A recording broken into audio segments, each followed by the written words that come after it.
그 탄핵 소추 대리인 변호인들 얘기 들어보면 지금 고재열 기자님 얘기하는 시점을 1월 중순쯤으로 보더라. 그때까지 네. 법리 투쟁을 하다가 느닷없이 정치 투쟁으로 바뀐 시점이 있었다. 네. 그거 이제 두 번째. 뭐 합류하고 그다음에 합류했는데 적응을 못 해낸 거죠. 그다음에 뒤에 이제 또 빠지게 됐으니. 그다음에 지금 와가지고 제가 이제 또 불협화음이 있구나라고 느꼈던 거는 검찰 조사를 받던 날 이렇게 이제 메시지가 되게 짧았는데 그 전날 이제 메시지가 있을 것이다라는 얘기가 있었고 그랬는데 결국 메시지가 없었는데 손범규 전 의원 같은 경우에 언론 인터뷰를 하면서 몰랐다라고 얘기를 했잖아요. 네. 그런데 그 중요한 어떤 그 자리에서 그 중요한 메시지에 대해서 본인이 관여하지 못했다라고. 네. 그러니까 이 안에서도 간단한 얘기로 변호인들 안에서 문고리가 형성된 거죠. 지금 문고리 권력이 새로운 신문고리 권력이 이제 뭐 변상시라고 할까요? 변상시들 중에서 문고리 권력이 새로 형성됐고 거기에서 계속 벗어나면서 이제 여기까지 왔는데 박근혜 전 대통령 입장에서는 늘 이 유체 이탈하시는 분이기 때문에 여기까지 온 과정에 희생양이 필요한 거예요. 왜 저들이 잘못해서 내가 여기까지 오게 됐다. 이제 그런 맥락을 이제 그래서 지금에야 왜냐하면 그 전까지는 그 문고리 변호사들이 심기 관리를 가장 잘했던 거죠. 그분들이 변론을 잘한 게 아니라 심기 관리를 잘해서 대통령 뜻에 맞게 얘기를 만들어줘서 맞춰줬기 때문에 옆에 있을 수 있었는데 그들 때문에 지금 여기까지 이르렀고 그리고 이제 의미 있는 지적이시네요. 역시 시사인 고재열 기자입니다. 그래서 제가 조금 덧붙이자면 유영하 변호사라는 분의 역할에 좀 주목을 하셔야 될 것 같은데요.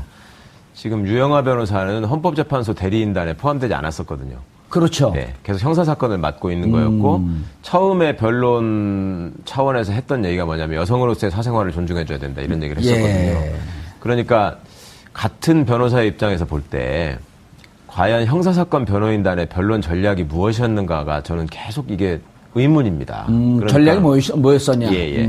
그러니까 헌법재판소도 물론 우왕좌왕하는 모습을 보이긴 했지만 변호사가 여러 명 있을 때는 말입니다. 변호사가 여러 명 있을 때는 각자의 역할 분담이 있어야 되거든요. 그래야지 그 당사자를 위한 효율적인 변론이 됩니다. 당연히 그렇지 않겠습니까? 그 여러 사람들이 똑같은 얘기만 반복해서도 안 되고 또 각 전문 분야에서 기여를 해줘야 되는 것인데 지금 우리 고 기자님 말씀하신 것처럼 만나러 가서 직접 얘기하는 변호사는 딱 한정돼 있었어요. 한 명 아니면 두 명이고. 그렇죠. 그중에 지금도 이제 유영하 변호사가 계속 접견도 하고 뭘 하고 있다고 그랬는데 이분이 지금 시청자분들께서 유영하 변호사라는 이름을 검색을 해보시면 제일 먼저 등장하는 게 그 BBK 사건 때하고 관련이 있거든요. 그러니까 당내 경선을 할 때. 김경준 만나러 미국에 몰래 갔다 왔던 그렇습니다. 변호사. 이명박 씨하고 당내 경선을 할 적에 그 김경준 씨를 설득하러 미국에 가서 돌아와가지고 말하자면 이명박한테 불리한 증언을 해달라. 이런 걸 하러 만나러 간 사람이 유영하 변호사잖아요. 그러니까 혹은 들어오지 못하게 하든지. 그렇게 하든지. 그러니까 결국은 그때도 어떤 정치적으로 그러니까 사건을 정치적으로 몰아가서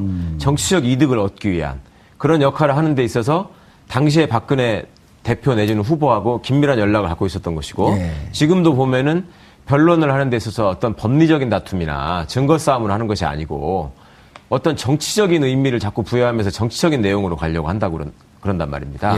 근데 그 부분을 피의자 스스로 판단을 해서 그렇게 계속 해보니까 내가 계속 불리해지더라.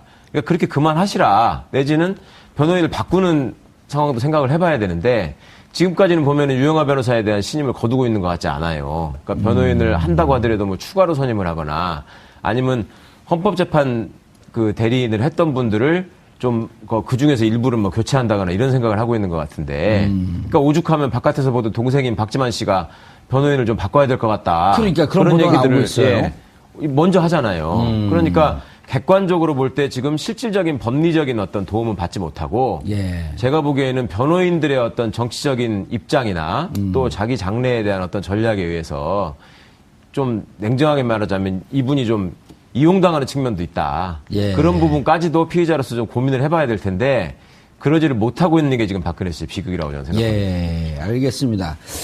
허성문 비서관님, 그러니까 지금 이제 두 분들 얘기를 이렇게 전체적으로 보면은 큰 축이 이제 두 개가 있는 거예요. 그 박근혜 전 대통령의 대변인이 유영하를 중심으로 한 이제 뭐 아까 변상시라고 표현했는데 변호인 십상시를 줄여서 이제 변상시라고 하는 것 같아요. 유영하를 중심으로 해서 박근혜 대통령의 심기 변론을 잘하는 이런 변호사 측이 있고, 그다음 다른 한쪽에서 최재경 등을 중심으로 한 이건 법리 싸움을 해야 된다. 그렇죠. 축이 있었는데 계속 이제 이쪽에 그 딜이 밟힌 거거든요. 그 계속 유영아 주장만 듣고 있었던 거란 말이에요. 그렇죠. 특검에 조사 나가야 된다. 헌재 재판관에 가서 출석해서 얘기해야 된다. 그런데 최재경이 3월 10일 이후에 이제 보도된 바에 따르면 합류하지 않은 것은 유영아가 너무 좌지우지하고 있기 때문에 들어가봐야 얘기 안 먹힌다. 이런 보도들이 나오고 있거든요. 그렇습니다. 그 보도도 뭐 굉장히 합리적인 그 보도라고 생각을 하는데 예. 사실은 이제 최재경 민정수석이 관둘 때 상으로 다시 한번 돌아가 그렇죠. 보면은 예. 유영아 변호사를 갑자기 박근혜 전 대통령이 불러들였어요. 예. 그리고 어쨌든 그 이 형사 이제 특수본 1기죠. 예. 그 조사에 대응하는 변호사로 지정을 한 거죠. 그리고 나서 이제 뭐 아까 변호사님 말씀처럼 뭐 여성으로 사생활 이야기도 했지만은 더 중요한 이야기 하나를 뭘 했는가 하면은 조작과 거짓으로 쌓아 올린 사상 누각이다 이 말을 했어요. 검찰 수사를. 그러고 난 다음에 어쨌든 최재경 민정수석이 관둔다는 이야기가 나오기 시작했죠. 그때 이제 세간의 추측은 그런 거였습니다.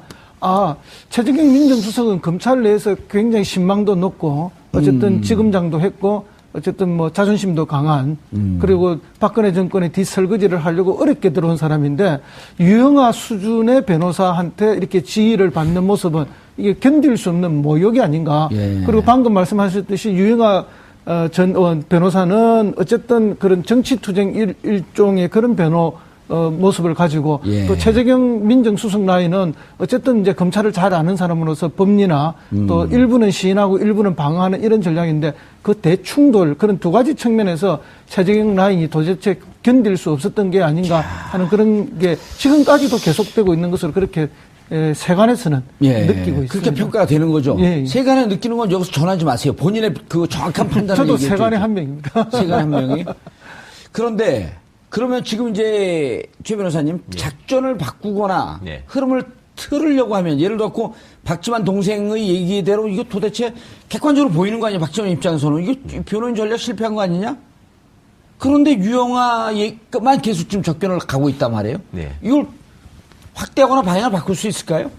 그러니까요. 그 과정에서 하여튼 당사자인 피의자 본인의 의사가 중요한 예. 것인데, 그러니까 동생도 가서 뭐 이제 그 서양희 변호사, 예. 그 부인인 서양희 그것도 변호사 변호사가 아니에요. 가서 접견을 했다는 거잖아요. 아마 그 동안에 쭉 접견을 안 하고 있다가 지금 가서 만난 이유는 이제 박지만 씨 의견을 좀 전달하고 예. 서양희 변호사가 자기 중심으로 좀 변론단을 꾸려보겠다. 예. 그런 의견을 아마 제시했을 것 같아요. 근데 그거를 본인이 받아들여야지 그게 가능한 것이지. 본인이 싫다는데 바깥에서 강제로 그냥 이 사람들이랑 그냥 하라고 이렇게 할 수 있는 사람들이 지금 없잖아요. 그리고 그런 얘기를 하면은 또 오히려 레이저를 맞았을 가능성이 있기 때문에 하여튼 본인이 처음부터 자꾸 무덤을 파고 들어가고 지금 상황에서도 누가 좀 꺼내주려고 해도 자꾸 그걸 뿌리치는 이런 상황이 계속되고 있는 거 아닌가 싶어요. 그러니까 거기 들어갔으면 좀 현실을 이제 인정을 해야 되는데 답답하네. 이제 그 빵 선배로서 가서 얘기해주고 싶기도 하고. 예? 왜냐하면 일단 징역에 들어가면 징역 표현 중에 감옥 표현 중에 꽂힌다는 표현이 있어요. 네. 그 변호인 접견 가서 많이 느껴보셨잖아요. 감옥 안에 사는 사람들 정보가 제한되어 있기 때문에 이거 아닌가 이렇게 의심하고 하게 되면 그 생각밖에 안 나는 거예요. 그렇죠. 예. 밖에서 누가 무슨 얘기를 해도 안 들어와요. 그리고 자기 유리한 쪽만 자꾸 보려고 하기 때문에 뭐 최근에 나왔던 감옥에 있을 때 불리한 쪽으로 자꾸만 보여요.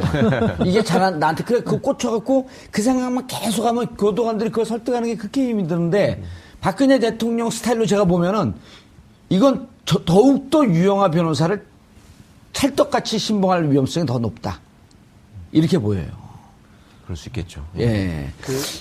보면은 이제 박근혜 전 대통령이 이런 사건과 연루되어서 하지 않았으면 좋았던 일을 주로 한 거는 이제 신년 이후거든요. 그러니까 12월 3일까지 이제 3차 대국민 담화까지 담화의 과정은 조금씩 잘못에 대해서 인정하고. 더 예. 깊이 있게 인정하는 과정이었어요. 마지막 담화에서는 하야 그렇죠. 그 플랜까지도 달라, 프로세스까지 달라 이렇게 얘기했잖아요. 네. 그러니까 거기는 아주 정상 과정이었는데 갑자기 이제 신년에서 기자들 불려가지고 뭐 완전히 엮인 것이라니. 예. 그다음에 또 정규제 TV에 출연을 해서 처음부터 기획된 일이 아닌가 싶다. 뭐 이런 표현으로 이렇게 가던 거. 그러니까 만약에 이제 재판이나 이런 거에 있는 어떤 그 피의자에 대해서 정상적인 변호인이라면 그런데 나가서 그런 식으로 얘기할 이 필요가 없다라고 말렸을 일이잖아요. 그런데 그렇게 본인 속풀이를 그냥 이렇게 하게 내비둔 어떤 그런 이제 법률 조언단 그들이 이렇게 검찰 조사는 응하지도 않으면서 네.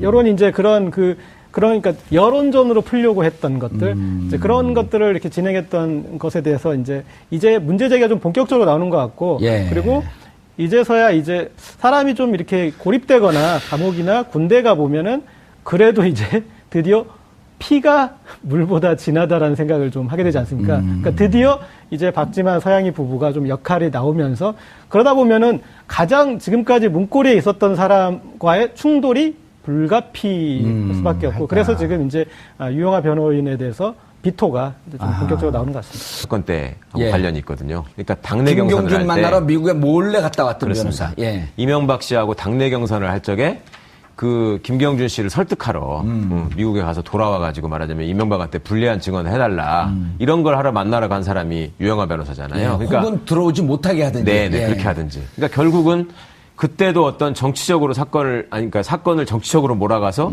정치적 이득을 얻기 위한 그런 역할을 하는 데 있어서 당시에 박근혜 대표 내지는 후보하고 긴밀한 연락을 갖고 있었던 것이고 예. 지금도 보면은 변론을 하는 데 있어서 어떤 법리적인 다툼이나 증거 싸움을 하는 것이 아니고 어떤 정치적인 의미를 자꾸 부여하면서 정치적인 내용으로 가려고 한다고. 그 탄핵 소추 대리인 변호인들 얘기 들어보면 지금 고재열 기자님 얘기한 시점을 1월 중순쯤으로 보더라고요. 그때까지 네. 법리 투쟁을 하다가 느닷없이 정치 투쟁으로 바뀐 시점이 있었다. 네. 그거 이제 두 번째. 그분들 합류하고 그다음에 합류했는데 적응을 못 해낸 거죠. 그다음에 뒤에 이제 또 빠지게 됐으니. 그다음에 지금 와가지고 제가 이제 또 불협화음이 있구나라고 느꼈던 거는 검찰 조사를 받던 날 예. 이렇게 이제 메시지가 되게 짧았는데 그 전날 이제 메시지가 있을 것이다라는 얘기가 있었고 그랬는데 결국 메시지가 없었는데 아하. 손범규 전 의원 같은 경우에 언론 인터뷰를 하면서 몰랐다라고 얘기를 했잖아요. 예. 네. 그런데 그 중요한 어떤 그 자리에서 그 중요한 메시지에 대해서 본인이 관여하지 못했다라고. 네. 그러니까 이 안에서도 간단한 얘기로 변호인들 안에서 문고리가 형성된 거죠.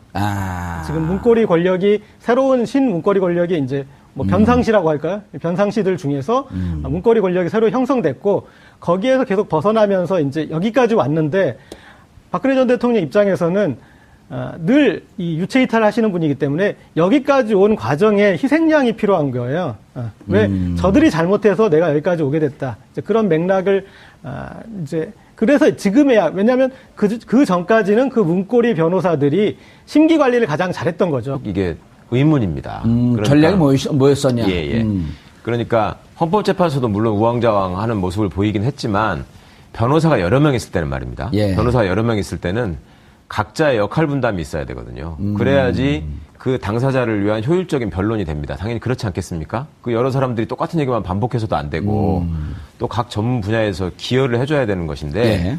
지금 우리 고 기자님 말씀하신 것처럼 만나러 가서 직접 얘기하는 변호사는 딱 한정돼 있었어요. 한 명 아니면 두 명이고. 그렇죠. 그중에 지금도 이제 유영하 변호사가 계속 접견도 하고 뭘 하고 있다고 그랬는데 이분이 지금 시청자분들께서 유영하 변호사라는 이름을 검색을 해보시면 제일 먼저 등장하는 게 그 BBK 사건. 그분들이 심기 변론을 변론을 잘했다. 잘한 게 아니라 심기 관리를 잘해서 대통령 뜻에 맞게 얘기를 만들어줘서 맞춰줬기 때문에 옆에 있을 수 있었는데 그들 때문에 지금 여기까지 이르렀고 그리고 이제 의미 있는 지적이시네요. 역시 시사인 고재열 기자입니다.